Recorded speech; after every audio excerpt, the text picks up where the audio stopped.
하찮은 자리도 존귀한 자리로 만들라. 하찮은 자리도 존귀한 자리로 만들라라는 제목으로 하나님 말씀 증거하도록 하겠습니다. 이제 한 주를 마무리 짓는데 우리가 감사로 마무리 짓기를 원합니다. 어떤 분의 그 감사 목록이라고 하는 것을 들어봤습니다. 세금 내는 거 다 싫어하는데 이분은 세금 내는 걸 감사합니다. 세금 내는 것을 감사합니다. 일하고 있다라는 의미입니다. 이렇게 해석을 했어요. 또 새 옷을 입는데 이렇게 옷이 낄 때 힘들죠. 이렇게. 그래서 살쪘다고 안 좋아할 것 같은데 먹을 수 있는 여유가 있다는 의미입니다. 그래서 감사했다는 거예요. 청소가 이렇게 쌓이는 것, 그거 원망할 건데 살집이 있다는 것을 의미합니다. 그리고 감사했다는 거예요. 전기세 많이 나왔습니다. 이거 원망할 만한데 겨울을 따뜻하게 보냈다는 뜻입니다. 이렇게 해석을 했다는 것입니다. 또 빨래가 쌓여 있다. 이거 무슨 뜻이에요? 사랑하는 사람이 곁에 있다. 이런 것으로 해석을 했다는 거예요. 무슨 얘기입니까? 감사는 관점이라는 것입니다. 똑같은 일도 어떤 관점을 가지고 보느냐에 따라서 달라진다는 것입니다. 그런 의미에서 기독교는 눈 바꾸는 운동인데, 또 다른 말로 하면 기독교는 신앙이 들어오면 관점이 바뀌는 겁니다. 그러니까 관점이 바뀌니까 크리스찬은 감사하는 사람이 될 수밖에 없다는 것입니다. 그러니까 똑같은 일도 이제 신앙인이 되고 난 다음에 감사로 바뀌는 거예요. 그 관점이 바뀌었기 때문에, 하나님의 관점으로 바뀌었기 때문에 그렇습니다. 그게 성도의 모습이라는 것입니다. 그래서 범사에 감사하잖아요. 그 항상 감사하라, 뭐 일당 감사하라, 지금 감사하라, 엄청 감사하라. 이게 무슨 얘기예요? 이 관점이 바뀌었을 때 나타나는 현상이거든요. 그래서 하나님 앞에서 이렇게 관점이 바뀌기 때문에 우리는 감사하는 종이 된다는 것입니다. 그 시편은 150편으로 되어 있는데 이렇게 5묶음으로 되어 있어요. 1권, 2권, 3권, 4권, 5권. 근데 5권이 시작되는 게 107편입니다. 시작을 감사로 시작하잖아요. 그래서 마무리를 감사로 시작하고 또 시작 자체가 감사라는 것입니다. 하나님의 인도하심이 있었다라는 거예요. 우리도 절정의 믿음은 항상 감사에 있습니다. 우리가 이렇게 평범한 인생을 살지 않습니까? 뭐 대부분 다 평범하잖아요. 근데 그의 인생이 비범해지기 위해서 꼭 필요한 게 뭐냐? 감사가 있어야 된다는 거예요. 감사가 없으면은 절대로 비범한 인생이 될 수 없다는 것입니다. 오늘 감사가 이렇게 흘러넘치는 하나님의 종 되기를 바랍니다. 시편 107편 1절부터 9절까지 해서 우리 감사의 제목을 한번 찾아보자고요. 카피하는 거죠. 어떤 걸로 감사를 하느냐. 첫 번째는 하나님의 선하심과 인자하심을 감사했다. 이렇게 얘기를 합니다. 1절을 보니까 여호와께 감사하라. 그는 선하시며 그 인자하심이 영원함이로다. 이게 도처에 나와요.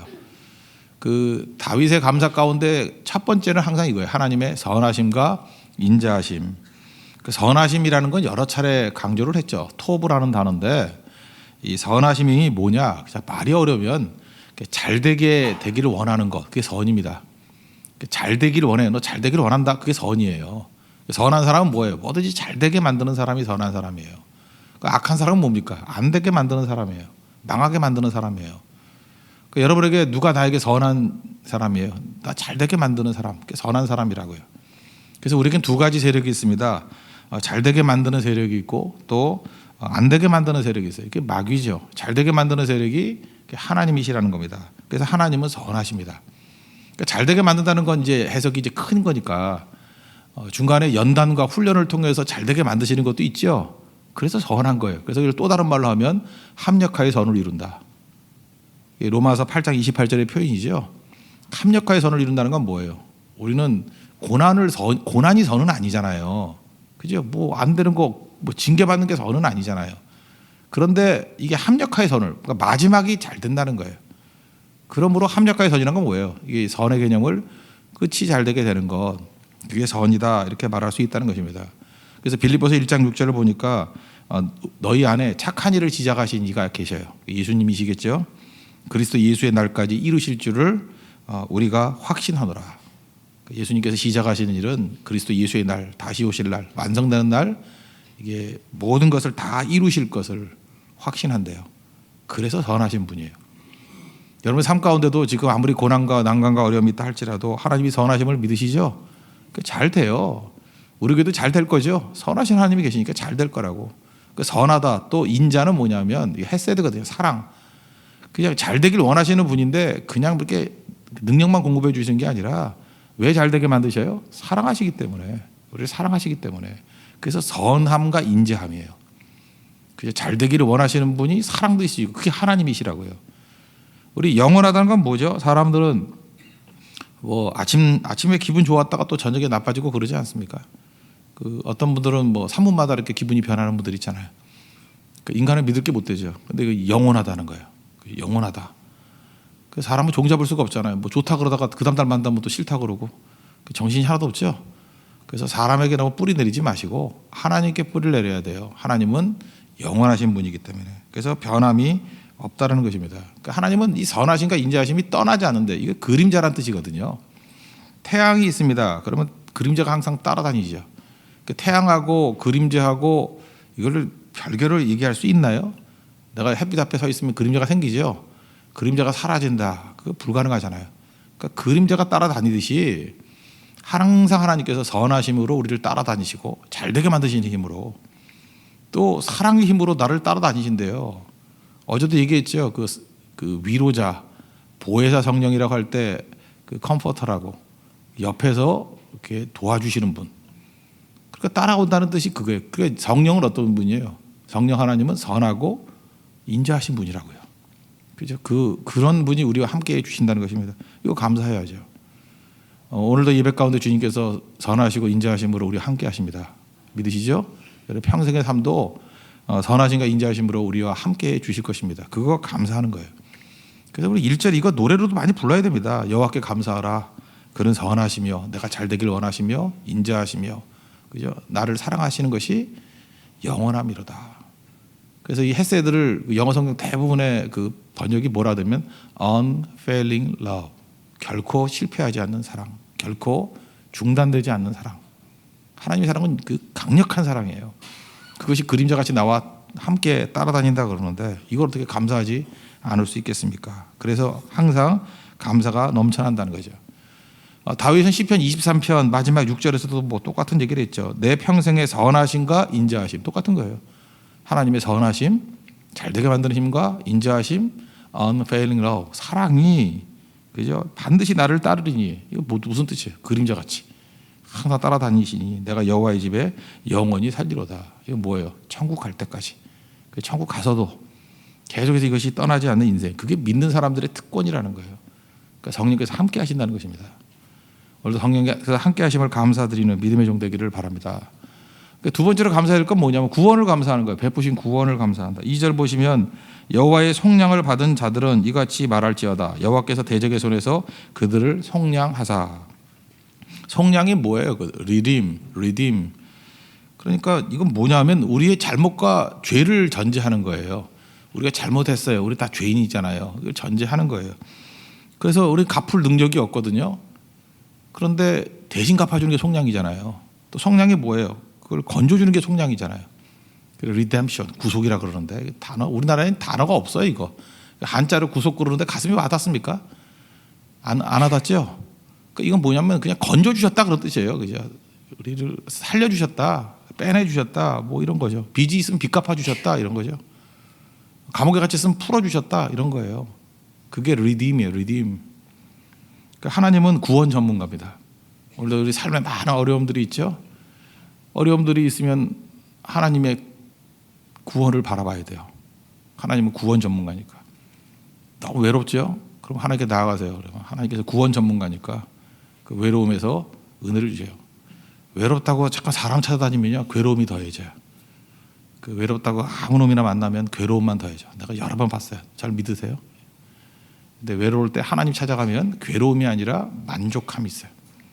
그리고 하나님께서 인정하시는 그 길로 갈 수 있다는 것입니다. 그러니까 하나님은 또 건지시는 거 전문가예요. 건지시는 거. 그 어떤 분이 그 암투병을 하시는 분이 계시는데 믿음이 생긴 거예요. 믿음이 생겨서 성경을 이렇게 많이 읽게 되는 거예요. 그때마다 말씀을 가지고 이렇게 외치는 겁니다. 구원해달라고. 로마서 16장 20절 보니까 평강의 하나님께서 속히 사탄을 너희 발에서 상하게 하시리라. 그래서 악한 사탄의 세력이 그 발 아래서 상하게 되기를 원합니다. 그죠? 사탄의 세력이 짓밟혀지기를 원합니다. 기도하기 시작했어요. 힘이 막 생기기 시작하죠. 그 다음에 이분이 그 항암 치료를 받는데 저는 뭐 의사가 아니까 잘 모르겠지만 그 OXA라고 돼 있는 항암 치료를 받았대요. 이게 뭐 찾아보니까 옥살리 플라틴이라는 건데 옥살리 플라틴 뭐 그런 게 있는가 봐요. 여러분 항암 치료하신 분들은 보면 크게 두 가지가 있는데 이걸로 치료 많이 받더라고요. 옥살라플라틴. 근데 이분은 뭐 자기 멋대로 읽는 거죠. 이걸 억세로 읽었어요. 억세로. OXL 억세. 읽기 나름이잖아요. 억세. 그러면서 마태복음 6장 30절이 생각났대요. 오늘 있다가 내일 아궁이에 던져지는 들풀, 이걸 이제 억세로 본 거예요. 억세도 하나님이 이렇게 입히시거든, 살리시거든, 나를 안 살리겠냐. 그래서 그 억세라고 읽은 그 항암치료 받으면서 일어났어요. 그죠? 구원을 체험한 거잖아요.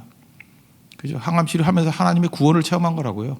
그걸 이겨내고, 그거 되게 힘들다 그러는데 의욕을 가지고 하나님께서 그때그때마다 위로 주시고 세워 주시더라는 것입니다. 이게 되게 중요한 거죠. 거기서 힘을 얻게 되더라는 거예요. 우리 신앙이라는 것은요, 이게 감격 속에 있는 겁니다. 구원의 감격. 이분은 그래서 찬송이 그치질 않아요. 그래서 이분 제일 좋아하는 찬송이 뭐 95장에 나의 기쁨 나의 소망 되시며 나의 생명이 되신 주, 밤낮 불러서 찬송을 드려도 늘 아신 마음뿐이세요. 그러니까 이분이 찬송을 배운 거예요. 찬송이 기도니까. 그죠? 그래서 내 생명 되신 주라고. 내가 생명이 위태로우니까 나의 기쁨 나의 소망 되시며 나의 생명 되신 주.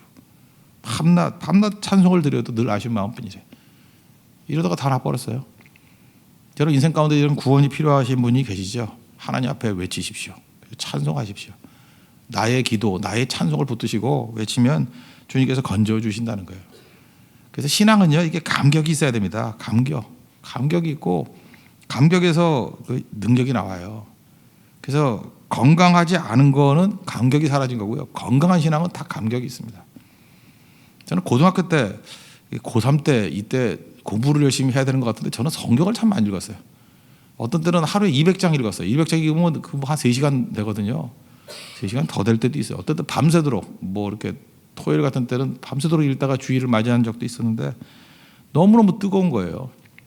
그래서 뭐 잠깐 전하고 싶어서 이렇게 인사이트가 떠오르잖아요. 그전에 막 적어놓고 막 성경 읽는 동안에 막 너무 설교하고 싶어가지고 그래서 아버지 찾아가서 아버지 제 설교 좀 들어보세요 그랬더니 발로 참여해서 잠이나 자라 그러고.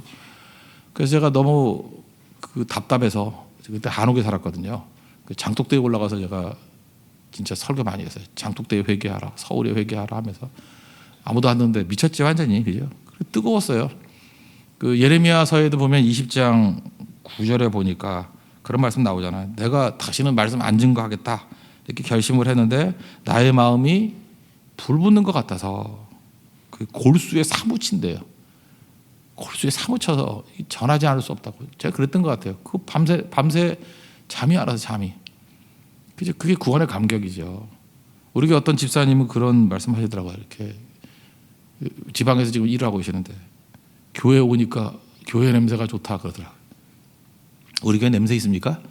곰팡이 냄새는 아닌 것 같고 하여튼 교회 냄새가 있대요. 딱 들어오는 순간에 교회 냄새가 너무 좋고 교회 앉아 있을 때 그냥 그렇게 위로가 되고 좋다고 하더라고요. 이게 감격이에요. 감격. 그냥 시간만 되면 교회 오는 거죠. 와서 교회 앉아 있기만 해도 좋은 거고 여기서 기도하는 그게 너무 좋은 거예요. 성도와 함께 교진하는 게 너무 좋은 거예요. 이게 감사의 제목이라는 거예요. 하나님께서 우리를 건져주셨습니다. 건져주신 것들에 대해서 침묵하지 말고 이거 뭐 억지로 하는 것도 아니에요. 그죠? 이게 터져나오는 감사, 구원에 대한 감사, 그게 능력이 된다는 것입니다. 한 가지 더 살피면은 그 주께서 사명에 대해서 충성하게 된 것에 대해서 감사드리고 있어요. 뒷부분에 보면은 특별히 9절만 보시면 앞부분에도 나오는데 뭐 건져주셨다, 사모하는 영혼에게 만족을 주시며 줄인 영혼에게 좋은 것으로 채워주셨다. 이게 이제 선하신 거죠. 근데 어떻게 채워져요? 이거 새 번역들 보니까 하나님께서 그 실컷 주셨대요. 또 다른 게 보니까 뒷부분에 보니까 마음껏 주셨대요. 하나님께서 마음껏 채워주신 거예요. 그 왜요? 주님 앞에 충성하는 백성들에게 은혜 부어 주시고 그게 또 충성하고 헌신하는 것으로 이게 연결이 되더라는 것입니다. 그 사람들은요 그 자리에 대해서 되게 예민해요. 잠깐 좋은 자리 갈라 그러고 뭐 이러는데 그 그리스도인들은 이제 요셉을 한번 보세요. 그 노예라는 자리, 이게 하찮은 자리잖아요. 그렇지만 거기서 충성을 다하고 하나님께서 이렇게 만족하게 능력을 부어주시니까 그게 영광의 자리가 되지 않습니까? 그래서 예수 믿는 사람들이요, 그 치사하게 뭐 자리 찾고 그러는 거 아니에요. 그냥 뭘 맡기든 간에 그 사람이 맡겨놓으면 그 자리가 무게가 있어지는 거예요. 제가 예를 하나 들어보면요, 그 이전 교회에 있었던 어떤 형제였는데 안내를 시켰어요. 그랬더니 이 형제가 저한테 편지를 보내더니만 이렇게 편지를 보냈어요. 디모데전서 1장 12절을 쭉 쓰면서 우리 주께 내가 감사함은 뭐 이런 일이 나오잖아요. 나를 충성되이 여겨 내게 직분을 맡기심이라.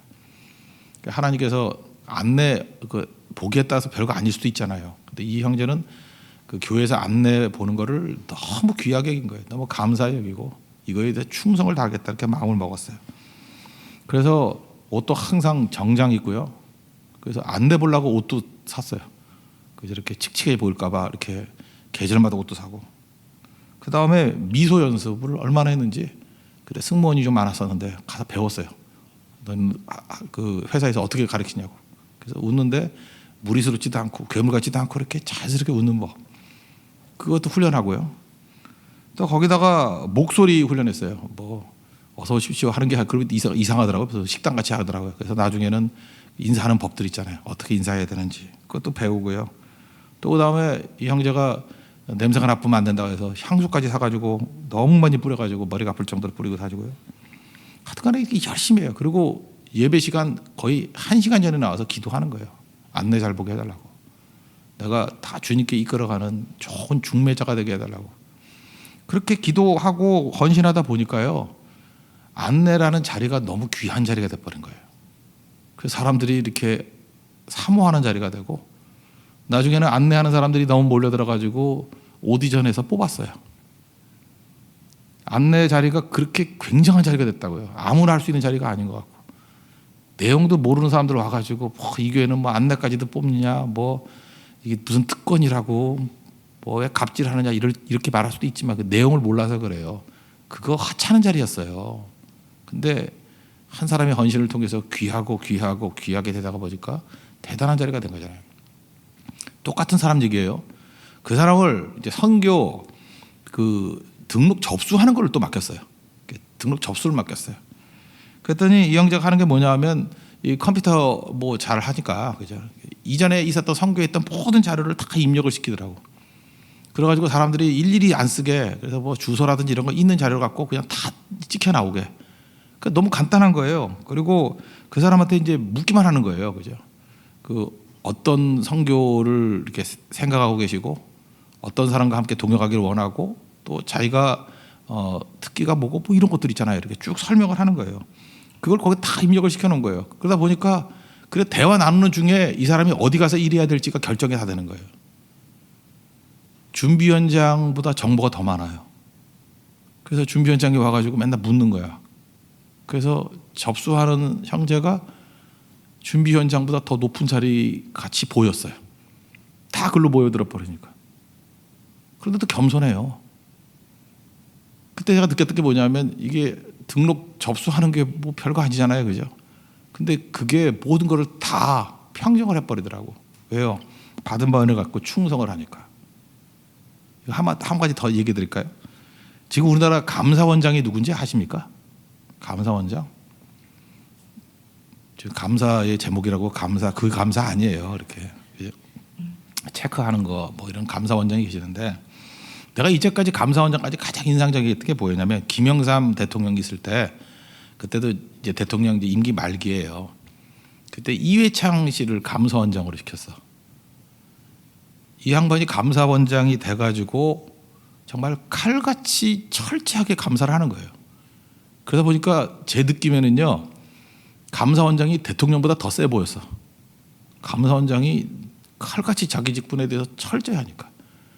그래서 그것 때문에 이 사람이 대통령 후보까지 됐어요. 물론 2번이나 연거푸 떨어졌지만. 그래서 제 인상에는 감사원장 이미지가 더 큰 것 같아요. 감사원장 하듯이 모델을 했으면은 뭐 최고로 했을 거라고. 감사원장 자리가 작다는 얘기가 아니에요. 근데 뭐 전체적으로 볼 때 뭐 대통령, 국무총리, 장관님들 뭐 다 계시니까 그렇게 높은 자리는 아닐 수도 있잖아요. 근데 감사원장 하면서 제대로 하니까 그죠? 제대로 하니까 그게 엄청난 파워가 생기더라고요. 자리가 아닙니다. 어떻게 감당하느냐가 중요한 거예요. 하나님께서 우리에게 주신 능력으로 무슨 일을 하든지 제대로 감당하십시오. 바보 같은 녀석들이 맨날 하는 게 뭐냐 하면 맨날 자리 안 준다고 그러는 거라고요. 뭘 맡겨도 제대로 하면요. 그게 존귀한 자리가 된다는 것입니다. 죄송한 얘기지만 제 얘기를 하나 한다 그러면 제가 처음 전도사 할 때, 교육전사 할 때 교회에서 제일 하기 싫어하는 게 철야기도였어요. 철야기도가 있긴 있었거든요. 근데 그 권사님들 뭐 이렇게 할머니들 9명 나오셨어요. 할머니를 비하하는 게 아니고요. 그냥 그분들 빼놓고는 없었다고요. 그 연세도 한 70 넘으신 분들 9명. 그래서 그때는 교회가 뭐 한 2,000명쯤, 1,500, 2,000명쯤 되는 교회였는데 이렇게 돌아가면서 했어요. 근데 전부 다 그거 하기 싫어하는 거예요. 그죠? 철야기도 가면 너무 힘드니까. 그때는 뭐 한 두세 시간 했던 것 같아요. 한 11시쯤 해가지고 뭐 그냥 10시쯤 했나 이렇게 대충 해버리고 끝나는 거. 그냥 이게 당번이었어요. 그때 진짜 당번이란 말을 쓰더라고. 당번. 당번인지 주번인지 하여튼 모르겠는데 가서. 그래서 저하고 이경진 전도사님 지금 목사님 되셨는데 같이 그냥 우리 둘이 하자. 그분은 이제 기타하고 노래를 잘 하시니까. 둘이 전담을 했어요. 그랬더니 너무 고맙다고 밥 사주고 제가 그때 진짜 많이 얻어먹었어요. 그죠? 선배님들한테. 근데 그 자리에서 11시부터인가 4시까지 5시까지 하여튼 토요일 날 새벽기도 있었는데 그때까지 계속했어요. 근데 한 사람 한 사람씩 모이기 시작하고 기도가 깊어지기 시작하니까 제 기억에 한 150명 나중에 250명까지 갔거든요. 9명에서.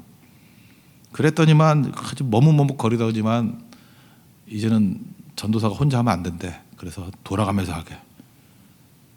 솔직히 말해 뺏긴 거죠, 자리를. 예, 그래서 이제 목사님들이 이제 하려고 그러고 이제 부목사님들이 하게 되고 뭐 이렇게 된 일이 벌어졌어요. 제가 그때도 느꼈던 게 그거예요. 아, 이거구나. 하찮아 보이는 자리도요. 이렇게 충성을 다하면요. 그게 귀중한 자리가 돼버리고 나중에 그 자리에 서는 것을 선망의 마음으로 바라보더라고요. 그게 사는 일이에요. 우리 인생 가운데도 여러분 자리가 아닙니다. 그렇죠? 있는 자리에서 받은 바 은혜를 가지고 충성을 다해서 하나님 앞에 잘 쓰임받는 종 되길 바랍니다. 그렇죠? 오늘도 그런 능력이 있기를 원하시죠? 우리 성도들 가는 곳마다 하찮은 자리를 간다 할지라도 존귀한 자리를 만드는 우리 영광의 종들 되기를 축원합니다. 모두 자리에서 일어나겠습니다. 321장 찬송하겠습니다. 이 찬양에도 보면 날 대속하신 예수께 내 생명 모두 드리네 늘 진실하게 하소서. 그다음에 나 구주 위에 살리라.